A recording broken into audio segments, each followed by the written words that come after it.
Terriblement surpris de la sentence de 20 ans. C'est dans les eaux qu'on croyait que le juge allait trouver la sentence, un peu on the high side. Même la poursuite avait plaidé pour 14-20. Nous pensions tous que ça allait être plus 14 que 20, mais bon, le juge a décidé. Enfin, c'est dans la droite ligne des décisions qui ont été prises avant. Quoiqu'il y avait des circonstances atténuantes beaucoup plus importantes ici et que je croyais que le juge allait y prendre compte, il semblerait qu'il ne l'ait pas fait. Maintenant, c'est à ma cliente et à sa famille de décider s'ils vont faire appel contre la sentence ou contre la condamnation ou contre les deux, ou tout simplement qu'elle va demander à ce qu'elle soit rapatriée dans les plus brefs délais en France. Donc, pour le moment, je ne peux rien vous dire. Nous avons 21 jours pour faire appel, un délai amplement suffisant pour prendre la décision qui s'impose. Merci. Maître Glover, un commentaire sur le délai de ce jugement, le temps que ça a pris? Écoutez, je ne voudrais pas m'éterniser sur cela. Allons dire que c'était un petit peu surprenant ce qui s'est passé depuis la fin du procès, fin septembre. On n'avait pas l'habitude de voir ça. Bon, c'est malheureux, mais je ne voudrais pas m'éterniser dessus. Merci.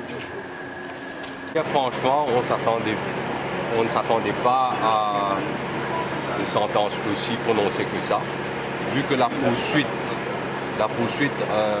en elle-même avait suggéré entre 15 à 20. Et il me semble que le juge a définitivement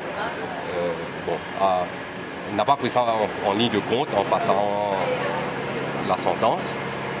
Là, pour l'accusé numéro 2, pour les deux accusés, ils ont été ordonnés à faire une sentence de 20 ans de prison, plus une amende, comme j'avais expliqué la dernière fois. Il y a définitivement une amende dedans. De là, je vais attendre des nouvelles instructions de ma cliente pour voir quelle sera la marche à suivre. Il fera appel à valeur du jour, vous ne savez pas?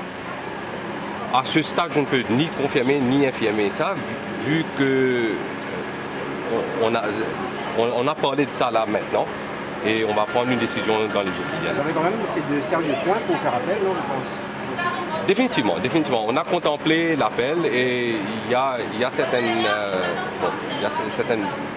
grounds of objection qu'on aurait bien voulu remettre devant la cour, mais là, valeur du jour, comme on dit, on n'a pas pris de décision dessus. Vous avez parlé à votre cliente, comment elle est, c'est le sentiment après? Bon, elle est toujours sous le choc. Elle s'attendait surtout pas à une telle sentence de 20 ans. Et elle croyait fermement plutôt en 14 comme l'avait suggéré la dernière fois. Mais là, le juge a prononcé 20 ans, alors on aura fait appel.